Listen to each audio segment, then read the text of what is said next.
የምንመለከተው የንድፍ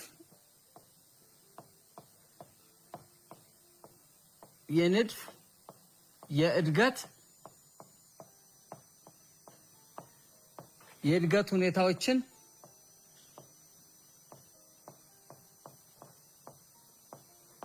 ሁኔታዎችን በማየት ቀመር ላይ መድረስ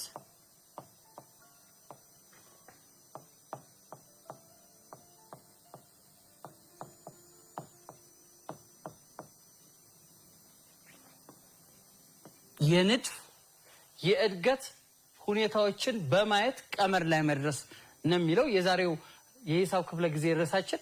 ይሄን ትምህርት ከተማራችሁ በኋላ የተለያዩ ቁጥሮችን፣ ስዕሎችን፣ የተለያዩ ነገሮችን ማንኛውም ነገሮችን የእድገት ሁኔታቸውን በመመልከት በማየት ቀመሩን ማውጣት ትችላላችሁ ማለት ነው። እሺ ተማሪዎች የዛሬው ርዕሳችን በቀጥታ ከመሄዳችን በፊት በባለፈው የሂሳብ ክፍለ ጊዜ ምን እንደተማርን ታስታውሳላችሁ? በጣም ጥሩ። ባለፈው በሂሳብ ክፍለ ጊዜ በዋናነት የተማርነው አንድ ነገርን ከሌላ ነገር ጋር ያለው መጠንን በመቶኛ መግለጽ ወይንም ማየት ነው። አንድ ነገርን ከሌላ ነገር ጋር በመቶኛ ለመግለጽ መጀመሪያ የምንከተለው ነገር አለ። አንድ ነገርን ከሌላ ነገር ጋር በመቶኛ ለማየት በ100% መጀመሪያ 100% መቶኛ ማለት መቶኛ ማለት በሌላ አገላለጽ 100ኛ ማለት ነው። ይሄም 1% ወይንም ፐርሰንት በመምሎ በምልክት ሊገለጽ ይችላል። በመቶኛ መግለጽ ሲባል የተሰጠውን መጠን ወይንም ቁጥርን በመቶኛ ለመግለጽ የተለያዩ አሰራር ዘዴዎች አይተናል። እነኚህንም በምሳሌ አንድ ሁለት ምሳሌ ወስደን እንመለከታቸዋለን ማለት ነው። ለምሳሌ የአንድ ተማሪ የሂሳብ ፈተና ውጤት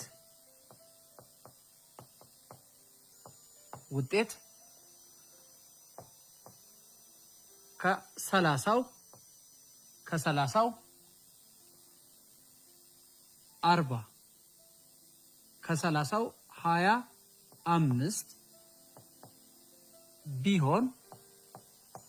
ቢሆን የተማሪ ውጤትን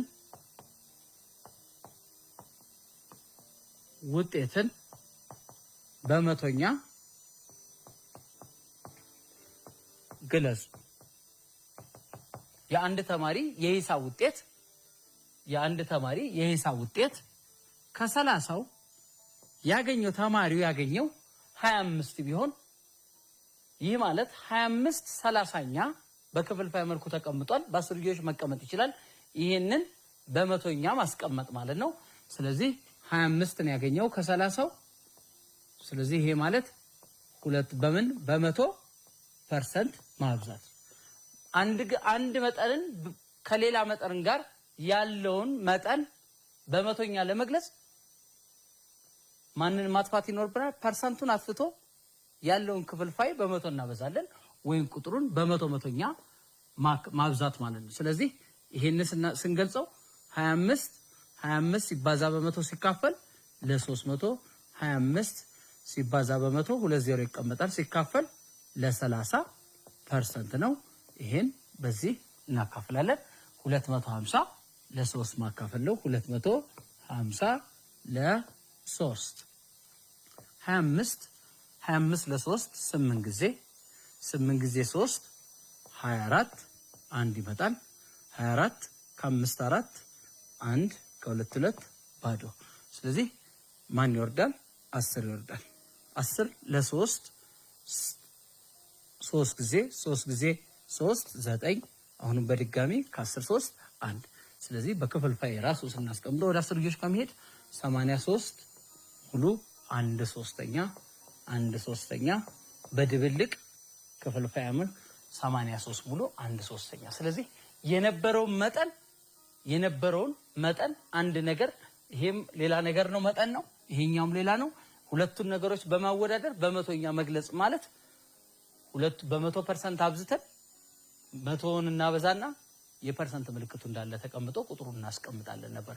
ስለዚህ በባለፈው የሂሳብ ክፍለ ጊዜያችን የተማርነው ነገሮችን ወይንም አንድ ነገርን ከሌላ ነገር ጋር በመቶኛ የመግለጽ ሂደት ነው። ብዙ በህይወታችን የሚገጥሙ ሂሳባዊ አረፍተ ነገሮችን ውጤት ላይ የሀገር በጀትን የኑሮ መውረድን የኑሮ ሪዳክት ማድረጉን የተለያየ መጠኖችን ምን እናደርጋለን በመቶኛ መግለጽ እንችላለን። ባለፈው አይተናል። ወደ ቀጥታ ወደ ዛሬ ክፍለ ጊዜያችን ስንመጣ የንድፍ የእድገት ሁኔታን በማየት ቀመር ላይ መድረስ ነው። ይህን ትምህርት ከተማራችሁ በኋላ የንድፍ የተለያዩ ቁጥሮችና ስዕሎችን በማየት የንድፍ ሂደታቸውን ልዩነታቸውን በማየት የራሱን ቀመር የተሰጠውን ቁጥር መጠን ቀመር መስራት መፈለግ ትችላላችሁ ማለት ነው። በቀጥታ ከኔ ጋር በመሆን በቀጥታ ወደ ዛሬው ርዕሳችን እንሄዳለን ማለት ነው። በመጀመሪያ ወደ ዋናው ርዕስ ከመግባታችን በፊት ይሄ ዓላማው የንድፍ ቀመርን የተለያዩ መጠኖችን ሊያሰራን የሚችል ቀመር መፈለግ እንድንችል ነው የምንማርበት ዓላማ።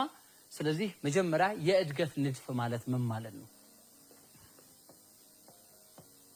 የእድገት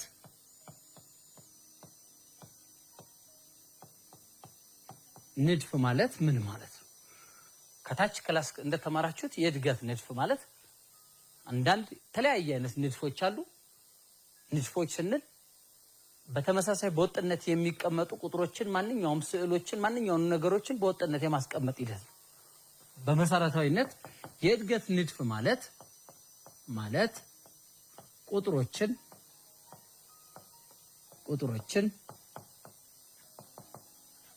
ስዕሎችን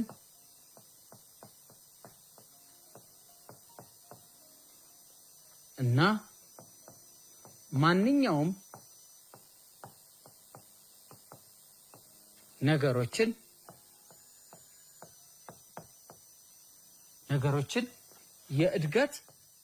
የእድገት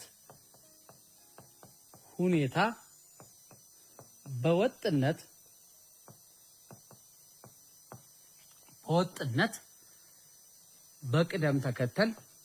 በቅደም ተከተል የማስቀመጥ በወጥነት በቅደም ተከተል ማስቀመጥ።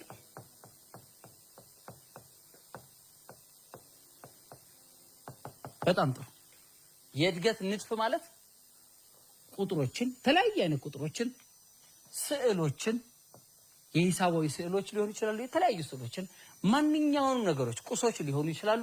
እነኚህን ነገሮች የጠቀስናቸውን ሶስቱ የእድገት ሁኔታቸውን በወጥነት ሳይቀያየር ሳይለዋወጥ በወጥነት በቅደም ተከተል የማስቀመጡ ሁኔታ የእድገት ንድፍ በመባል ይጠራል።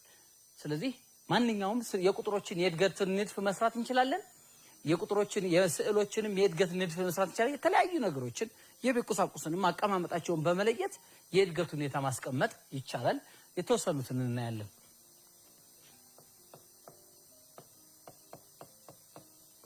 ለምሳሌ የሚከተሉትን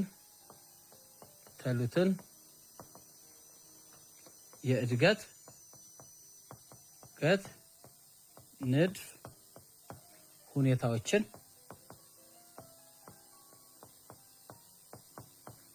በመመልከት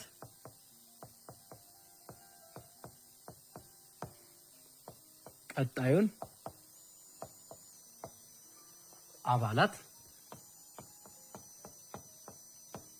ግለጹ። የተቀመጠውን የንድፍ እድገት ሁኔታ በመመልከት በማየት ቀጣዩን አባላት ግለጹ።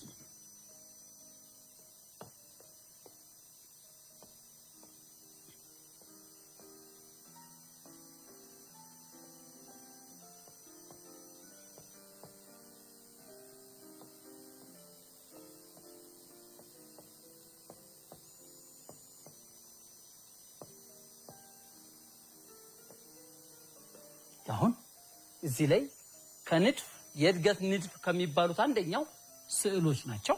እነኚህ ሂሳባዊ የጂኦሜትሪ ስዕላቸው ጎነ 3 ናቸው። የመጀመሪያው አባላት የንድፍ ደረጃ የመጀመሪያው ላይ ሁለት ጎነ ሶስቶች ናቸው። የመጀመሪያው አባላት ደረጃ ላይ ሁለት ጎነ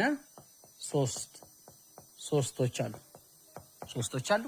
ሁለተኛው ላይ አራት ጎነ ሶስቶች አሉ። የሚቀጥለው ስድስት ጎነ ሶስቶች አሉ። የሚቀጥለው እያልን ቀጣዩን የንድፍ እድገት እንዴት ነው የምናውቀው? ከመጀመሪያው ስናይ በመጀመሪያ የንድፍ እድገት ስናይ በመጀመሪያውና በአንደኛውና በሁለተኛው መካከል ያለውን የንድፍ ደረጃ እንደተባዛ እንደተደመረ በመለየት ለውጡን ማየት ልዩነቱን ማየት ከዚህ ከሁለተኛው የንድፍ አባላት ላይ ወደ አንደኛው ስንመጣ ከአራት ላይ ሁለት ነው። ሁሉም ላይ ሁለት ስናይ ከዛ ከመጀመሪያው ላይ ከሁለተኛው ላይ አንደኛውን ስንቀንስ ከዛ በታች ያሉትን ደግሞ ልዩነታቸውን ስናመሳስል በዚህና በዚህ መካከል ሁለት ነው ያለው ልዩነት። በተመሳሳይ በዚህና በዚህ መካከል ሁለት ነው ያለው።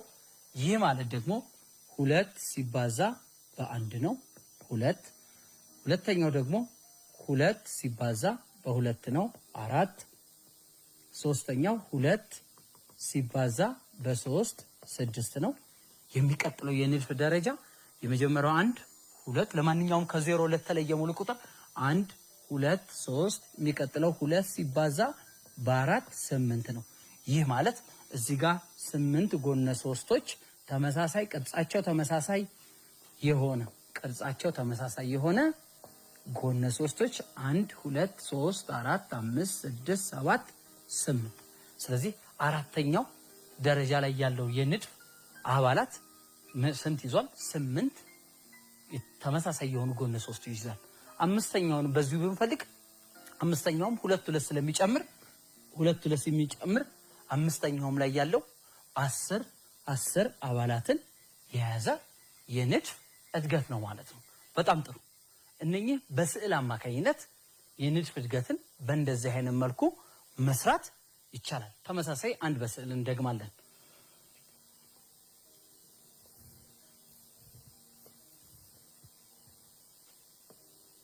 ሁለተኛው 1 3 6 10 እነኚህን የሚቀጥለው ንድፍ ደረጃ እድገትን ነው የምንፈልገው። ስለዚህ እነኚህን ስናስቀምጥ በክብ እናርጋቸው። 1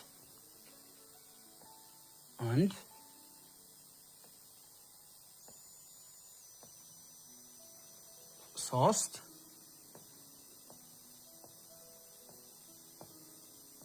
6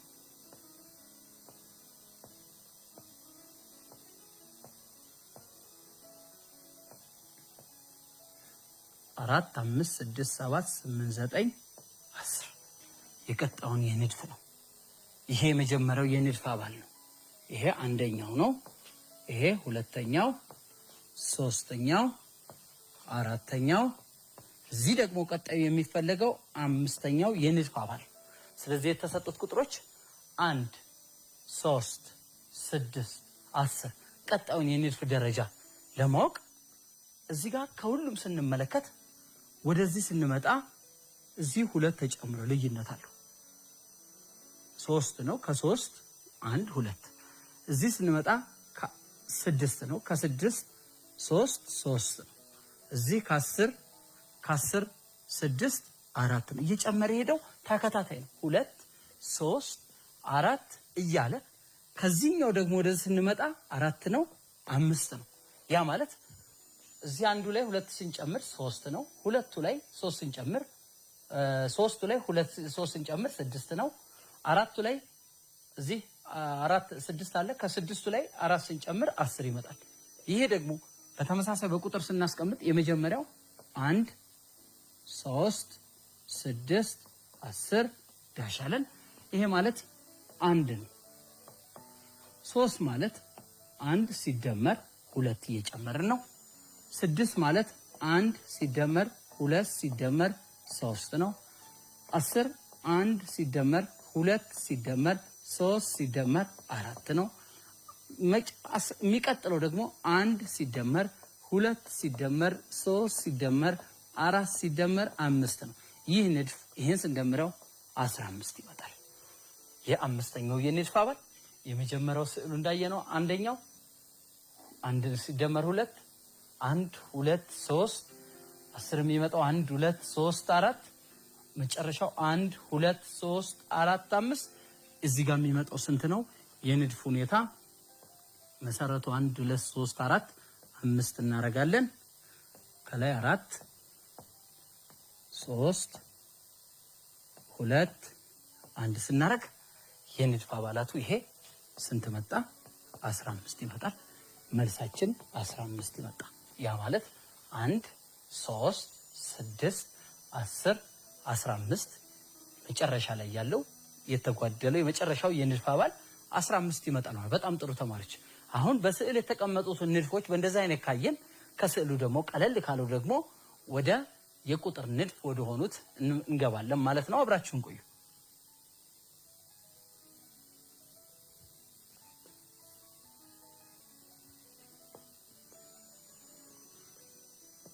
የቁጥር ንድፍ ላይ ስንገባ 10 20 30 40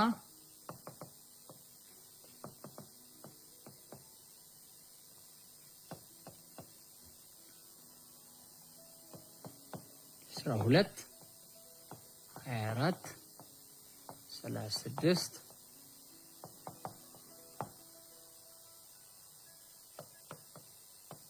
1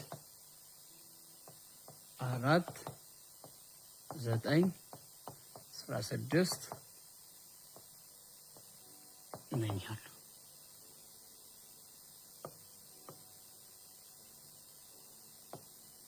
3 6 9 12 ነኝን ነው። ተሰነውን እንሰራና አብረን ደግሞ እናንተም ተሰነ ጥያቄዎች ተሞክራላችሁ ማለት ነው። የመጀመሪያውን እንመልከት። ቀላል ያለ የ10 ብዜቶች ይሁኑ ተመሳሳይ ይሁኑ የንድፍ ነው። የ10 ብዜቶች ከዜሮ በተለየ ቁጥር የተቀመጠ የመጀመሪያው የእድገት ንድፍ ነው። 10 20 30 40 የሚቀጥለው አይታወቅም። ከዛ በኋላ 50። ስለዚህ መጀመሪያ ማየት የሚገባል በመጀመሪያውና በሁለተኛው መካከል ያሉት ልዩነት ነው የሚታየው። 20 ከ20ና በ20ና በ10 መካከል ያለው ልዩነት 10 ነው። ያ ማለት 20 ሲቀነስ 10 10 ይመጣል። ስለዚህ የዚህ ልዩነት 10 መጥቷል። ሌሎቹ ጋር ካለው ልዩነት ጋር ተመሳሳይ መሆን አለበት። ያ ተመሳሳይ የሚመጣው ሁሉም ላይ በወጥነት ይቀጥላል ማለት ነው። ከ30 20 ላይ ስንቀንስ 10 ነው። አሁንም ከ40 30 ስንቀንስ 10 ነው። ስለዚህ ከመጀመሪያው ጋር ተመሳሳይ ነው ማለት ነው መነሻችን። ስለዚህ የሚቀጥለውም እየሄደ ያለው እዚህ እየቀነስን ካገኘን እዚህ 10 እየጨመረ ሲሄድ 40 ላይ 40 ሲደመር 10 ስንት መጣ? 40 ሲደመር 10 40 ሲደመር 10 50 ይመጣል ማለት ነው። የመጨረሻው ደግሞ 60 ነው። 50 ላይ 10 ስንጨምር 60 መጣ ማለት ነው። በጣም ጥሩ። ወደሚቀጥለው እንሂድ። የሚቀጥለው 12 24 36 የሚቀጥለውን ሁለቱ ተከታታይ ስንተኛና ስተኛ? አንደኛ፣ ሁለተኛ፣ ሶስተኛ፣ አራተኛና አምስተኛ። አራተኛና አምስተኛ የንድፍ አባላት ነው ፈልጉ ያለው። ልዩነቱን እንፈልጋለን። ልዩነቱን ስፈልግ ከ24 ላይ 12 ከ24 ላይ 12 12 ነው። የዚህ ልዩነት ከ36 ላይ 12 24 12 ነው። ስለዚህ ልዩነቱ 12 ስለሆነ እዚህ 12 ሲጨምር 36 ላይ 12 48 ይመጣል። በተጨማሪ ደግሞ 48 ላይ 12 ስንጨምር የሚቀጥለው አምስተኛውን ንድፍ እናገኛለን። አምስተኛው ንድፍ 48 ሲደመር 12 60 ይመጣል ማለት ነው። በጣም ጥሩ። እሺ ተማሪዎች እናንተ ደግሞ አምስተኛና ስድስተኛን ጥያቄዎች ብራችሁ በመሆን በ3 ደቂቃ ውስጥ ያሉትን ተከታታይ ለላይኛው ለአምስተኛው ላይ አምስተኛውና ስድስተኛው ለስድስተኛውም አምስተኛውና ስድስተኛውን የንድፍ አባላት የእድገት ንድፍ አባላትን በ3 ደቂቃ ውስጥ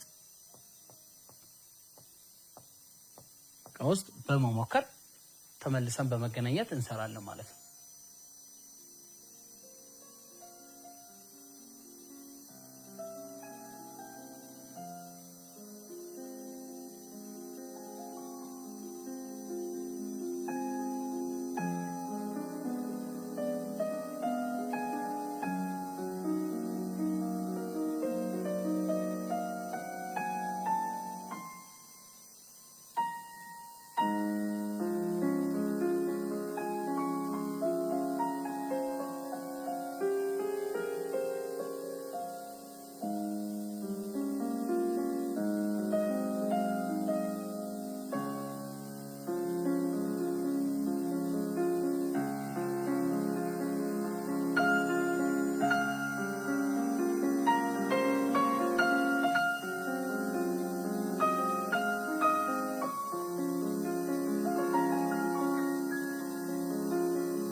እሺ ተማሪዎች ጥሩ አድርጋችሁ እንደሞከራችሁ ተስፋ አድርጋለሁ።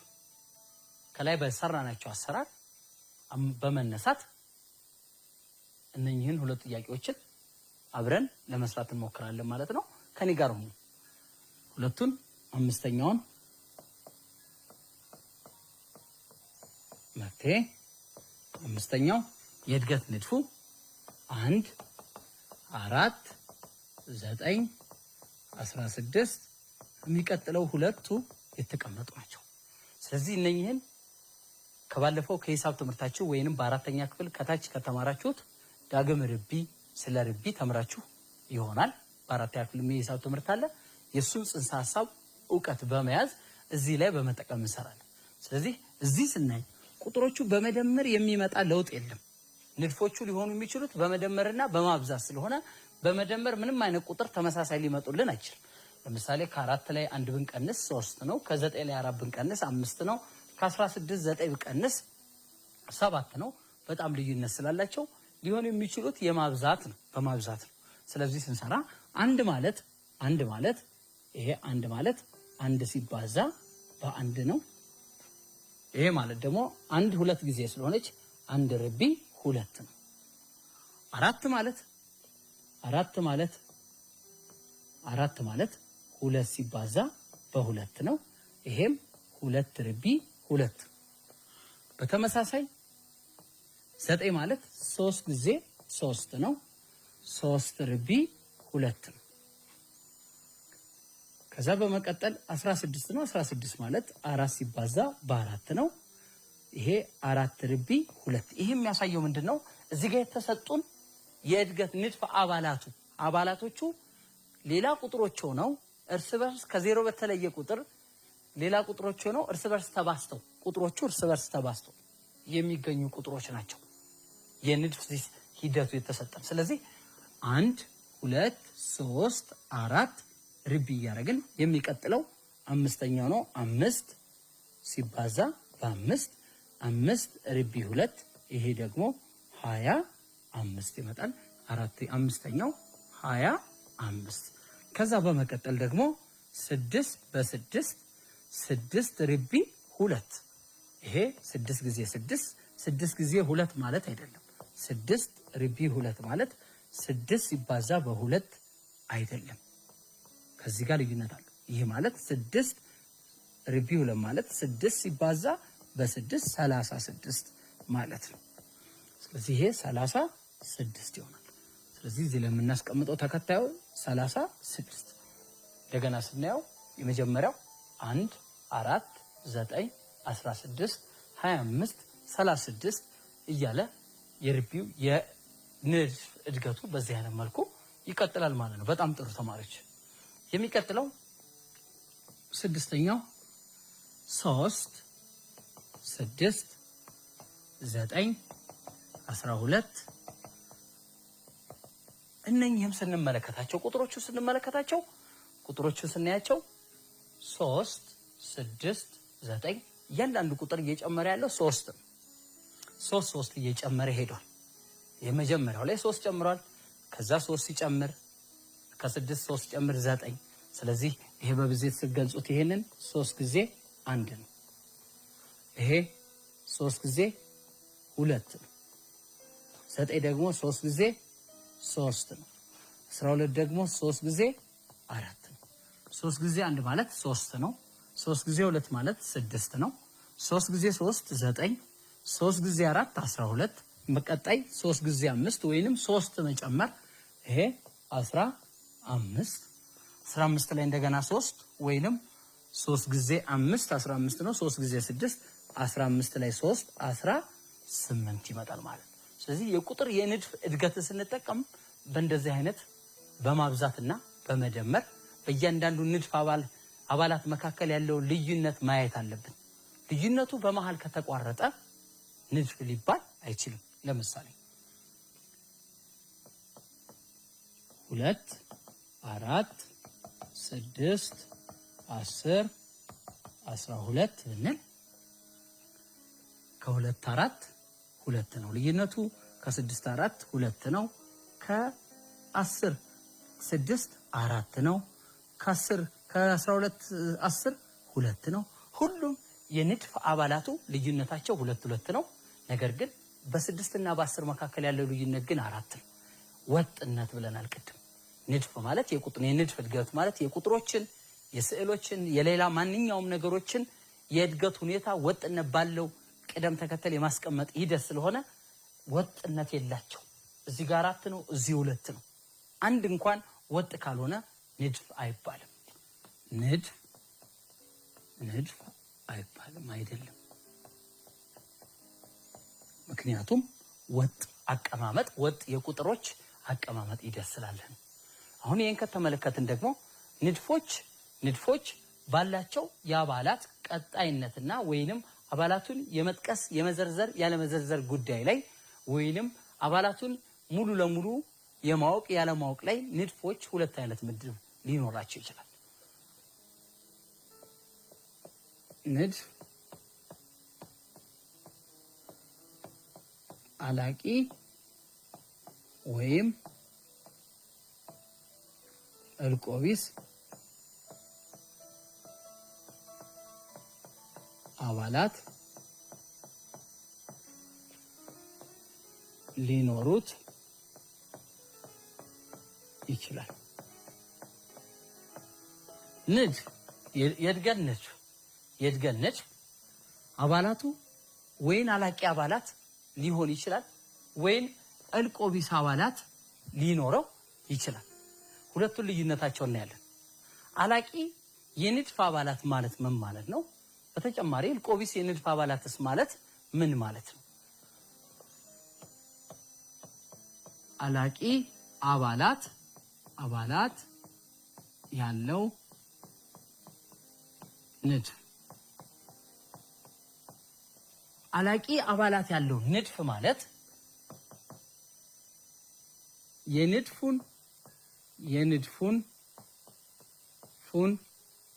አባላት መዘርዘር የሚቻል ከሆነ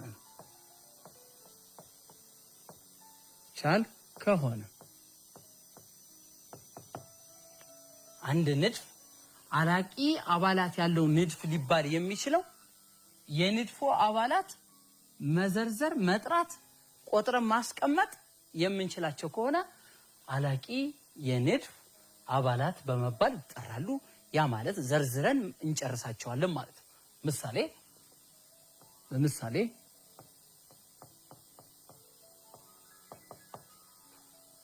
5 10 15 20 25 እነኚህ የአምስት ብዜት የሆኑ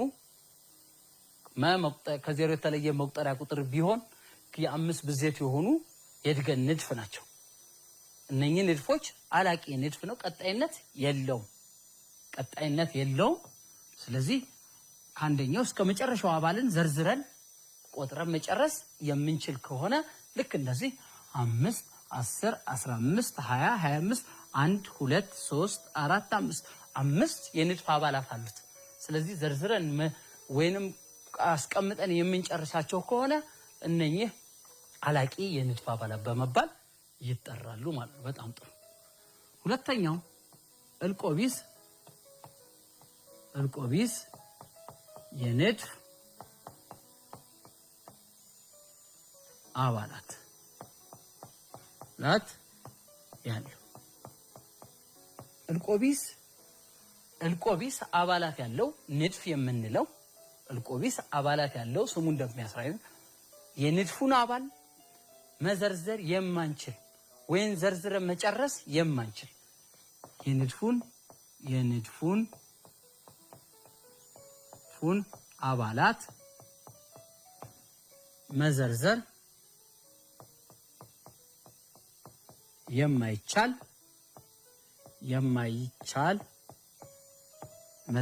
የማይቻል ከሆነ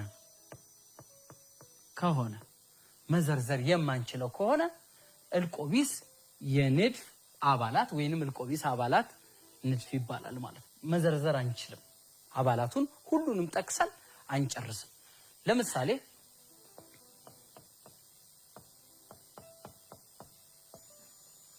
የሙሉ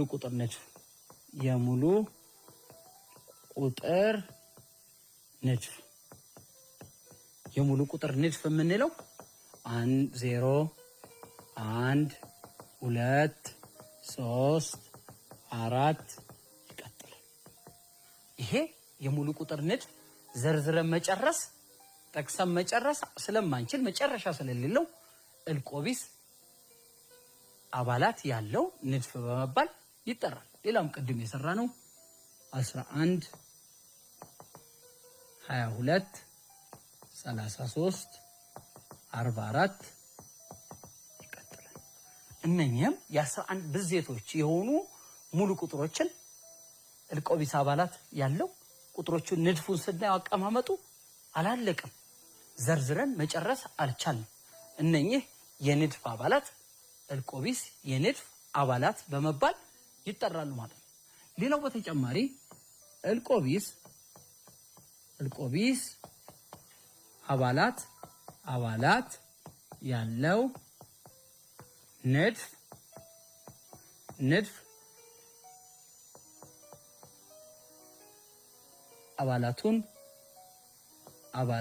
አባላቱን ለመፈለግ የሩቅ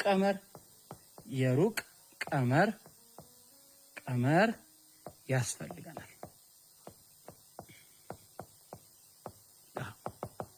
እልቆቢስ አባላት ያለውን ንድፍ አባላቱን ለማግኘት የሩቅ ቀመር ያስፈልገናል። የሩቅ ቀመር ላይ መድረስ ያስፈልገናል። አሁን እነኚህ እዚህ እንዳየነው 11 22 33 44 ይሄ አንደኛው ነው ሁለተኛው ሶስተኛው አራተኛው ይቀጥላል 5 6ኛው 10ኛው ብንባል 10ኛውን 11ኛውን 9ኛውን የንድፉን አባል ለማግኘት የሩቅ ቀመር ያስፈልገናል። ንድፉን የምንሰራበት የተስማማ ከሁሉም ጋር በወጥነት የተገለጸ የሩቅ ቀመር ያስፈልገናል። ስለዚህ እነኚህን የሩቅ ቀመር የሚያስፈልጋቸው ደግሞ እልቆቢስ አባላት ያለው ንድፎች ናቸው። አላቂ አባላት ያላቸው ንድፎች አባላቶቹ ስለተጠቀሱ የሩቅ ቀመር አስፈላጊ ስላልሆነ እልቆቢስ የንድፍ አባላት ግን የሩቅ ቀመር ይሰራላቸዋል ማለት ነው። የሩቅ ቀመር እንዴት መስራት እንደሚቻል ባጭሩ ከሰራናቸው ምሳሌ በመነሳት እናያለን ማለት። ከዛ በፊት ንድፍ ሁሉ አዳጊ ንድፍ አይደለም። ሁሉም ንድፍ አዳጊ ንድፍ አይደለም። እያነሰ የሚሄድም ንድፍ ይኖራል። ለምሳሌ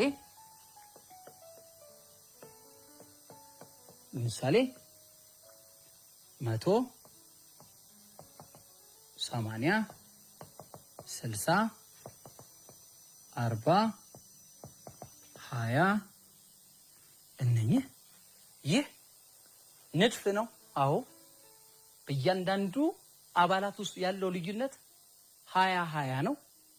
ንድፉም ወጥነት ባለው ተቀምጧል። ነገር ግን አዳጊ ንድፍ አይደለም። ሁሉም ንድፍ አዳጊ አይደለም። ምክንያቱም በወጥነት ምን እያለ እየሄደ ነው? እየቀነሰ የሄደ ንድፍ ነው። ስለዚህ አዳጊ ንድፍ እንዳለ ሁላ የማያድግ ንድፍ አለ። ቁጥሮቹ ምን እያለ እየቀነሰ የሚሄድ ማለት ነው። ስለዚህ በቀጣይ አሁን ደግሞ የምናየው እንዴት የንድፍ ቀመር ማውጣት እንችላለን። የንድፍ ቀመር ለማውጣት መከተል የሚገባን ሂደት አለ። የንድፍ ቀመሮችን ለማውጣት የምንከተላቸው ሂደት የመጀመሪያው ሂደት ምንድነው? መጀመሪያ በአንደኛውና በሁለተኛው የንድፍ አባላት መካከል ያለውን ልዩነት በማውጣት ንድፍ በተጨማሪ ንድፍ መሆኑን በማረጋገጥ ሁለተኛው ከአንደኛው በስንት እንደተባዛና ስንት እንደተደመረበት መለየት ይገባል። በሁለተኛ ደረጃ ደግሞ በደረጃ 1 ላይ የተቀመጠው ውጤት አለ።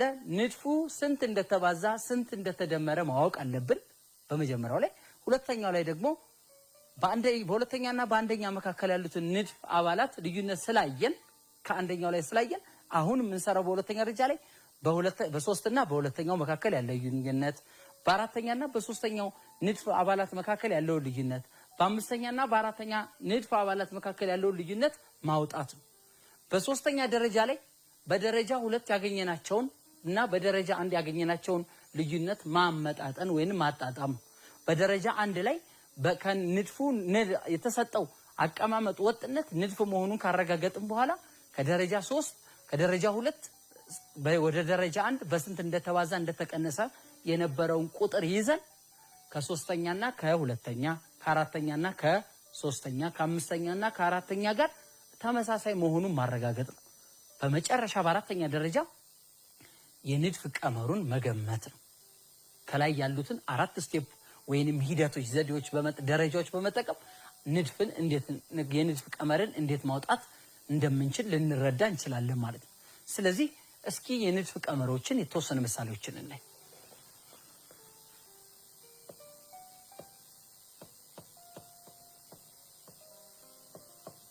የሚከተሉትን እልቆቢስ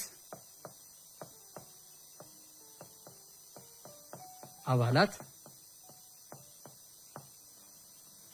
ያለው ንድፍ ቀመሩን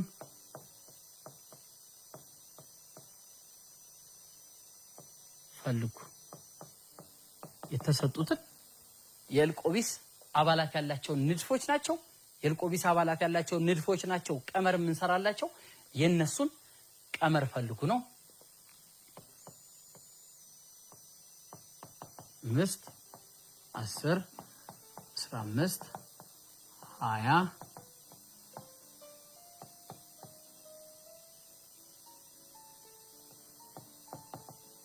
8 12 16 20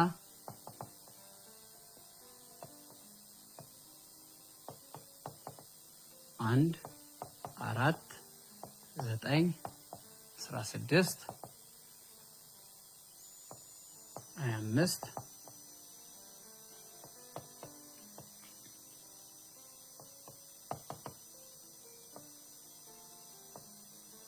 8 27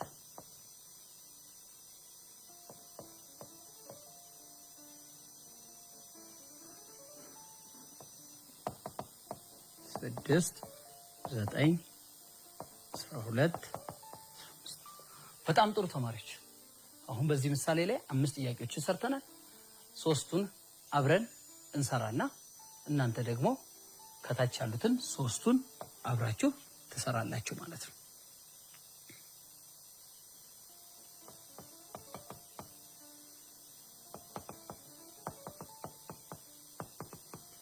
እሺ የመጀመሪያውን 3ቱን እንሰራለን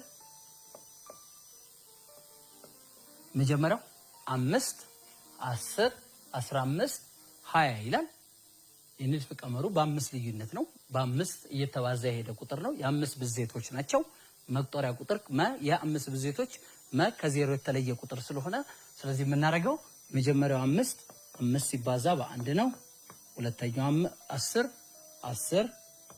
5 ሲባዛ በ2 15 5 ሲባዛ በ3 ነው 20 5 ሲባዛ በ4 ነው የቀጣዩም ደግሞ 25 ይመጣል 5 ሲባዛ በ5 ከዚህ ላይ የምናየው ሁሉም ንድፍ ላይ የተቀመጡት ቋሚ አብዢ የ5 ብዜቶች ስለሆኑ ሁሉም ላይ 5 በተመሳሳይ በወጥነት ተቀምጧል ስለዚህ የማባዛት ንድፍ ነው ስለዚህ ሲባዛ ከሌላው ስም እንደምትመለከቱት ንድፉ በ5 ሲሆን 5 ሲባዛ በ1 5 ሲባዛ በ2 5 ሲባዛ ሙሉ ቁጥሮች ናቸው ከዜሮ የተለየ 1 2 3 4 5 ነው ስለዚህ ሙሉ ቁጥሩን ብንለው ወይንም ብንለው ስለዚህ የእድገት ንድፍ ቀመሩ የእድገት ንድፍ ቀመሩ 5 ሲባዛ ግን ከዜሮ የተለየች ሙሉ ቁጥር ነው ምክንያቱም ከዚህ ከ5 በፊት ሌላ ቁጥር ስለሌለ ዜሮ ስለሌለ 5 ጊዜ 0 ነው ስለሌለ ከዜሮ የተለየ ነው ስለዚህ የንድፍ ቀመሩ 5 ሲባዛ 5 ሲባዛ ብላችሁ ተለዋጭ ተፈልጋችሁ መጠቀም ይቻላል በሚቀጥለው በተመሳሳይ ስንሄድ 4 8 12 16 20 ይላል እነኚህንም ስናያቸው የአራት ብዜቶች ናቸው በተመሳሳይ ለአራት ብዜቶች ናቸው 4 ማለት 4 ጊዜ 1 ነው 8 ማለት 8 ጊዜ 2 ነው 12 ማለት 4 ጊዜ 8 ማለት 4 ጊዜ 2 ነው 12 ማለት 4 ሲባዛ በ3 ነው 16 ማለት 4 ጊዜ 4 ነው የሚቀጥለው 20 ማለት 4 ጊዜ 20 ማለት 4 ሲባዛ በ5 ነው የሚቀጥለው ደግሞ 4 እየጨመረ ሲሄድ እዚህ ጋር የሚገባው ተከታዩ ንድፍ 24 ነው የሚቀጥለው የንድፍ ቀመሩን ለማውጣት እዚህ ጋር እንደምታዩት ሁሉም ተመሳሳይ በወጥነት 4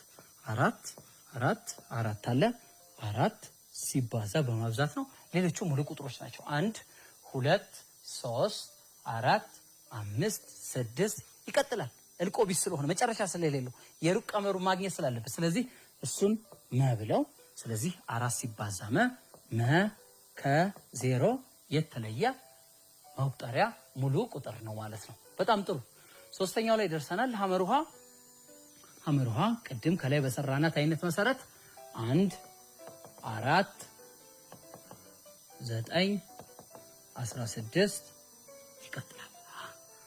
ይቀጥላል 1 9 16 25 ይቀጥላል እነኚህ ደግሞ ቅድም እንደሰራ ነው ዳግም ርቢ የምንለው ቁጥሮችን ዳግም በማርባት የምናገኘው ይሄ ማለት 1 ሲባዛ በ1 ነው 1 ርቢ 2 4 ማለት 2 ሲባዛ በ2 ነው 2 ርቢ 2 9 ማለት 3 ሲባዛ በ3 3 ርቢ 2 16 ማለት 4 ሲባዛ በ4 4 ርቢ 2 25 ማለት 5 ሲባዛ በ5 5 ርቢ 2 ይቀጥላል።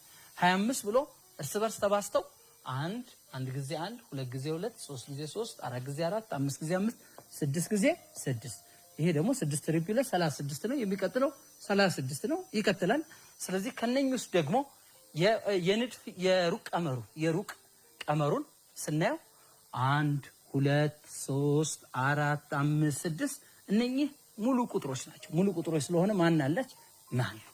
ከላይ ያለው ካያችሁት ሁሉም ዳግም ርቢው 2 ጊዜ ቁጥሮችን ሙሉ ቁጥሮችን ማብዛት እንደሚቻል ርቢው 2 ነው። ስለዚህ ከዚህ የተለየ ሙሉ ቁጥር ይሆናል። ስለዚህ የንድፍ የቀመሩ ርቢ 2 በመባል ወይንም ሲባዛ በመ ተደርጎ ይቀመጣል ማለት ነው።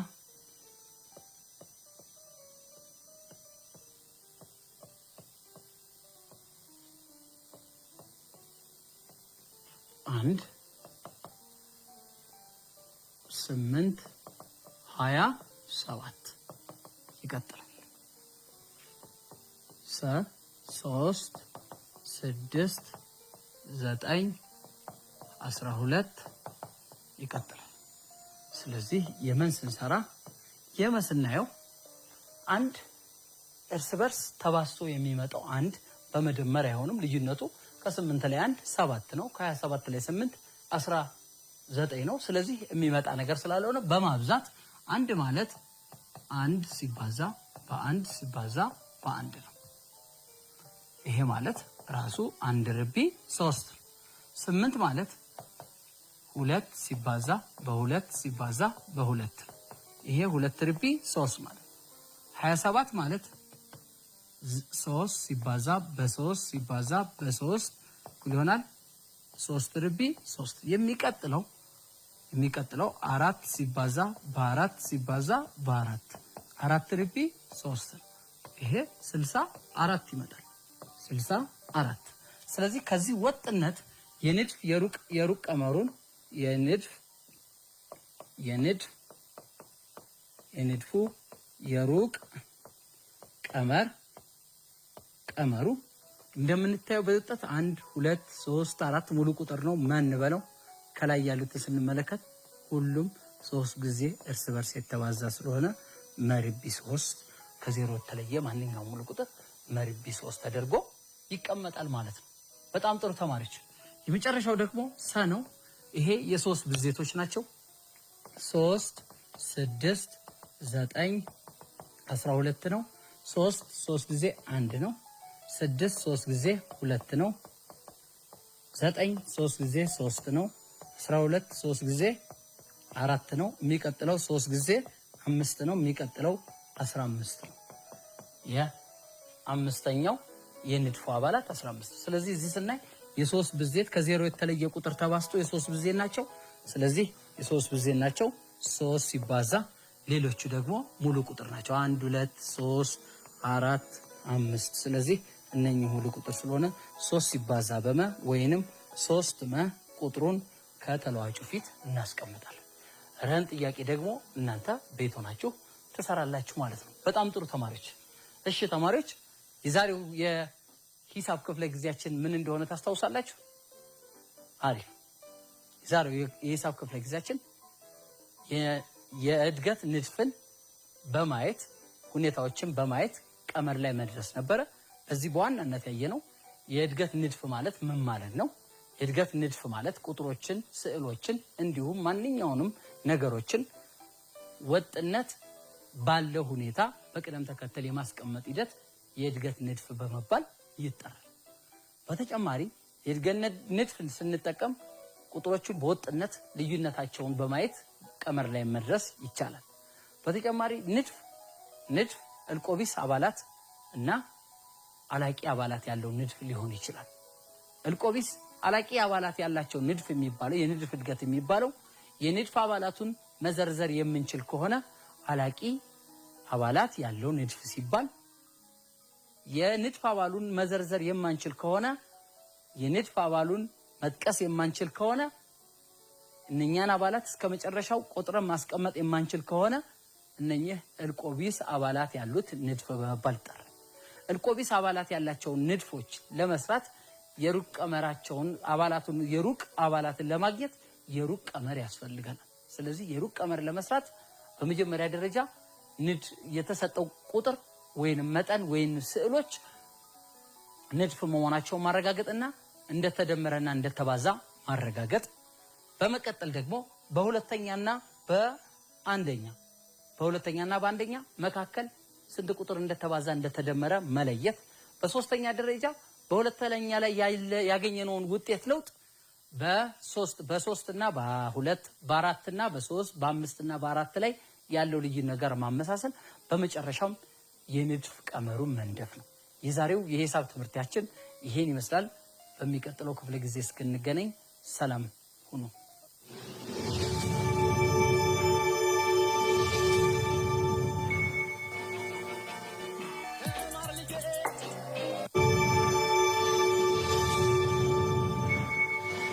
tamsaasa barnoota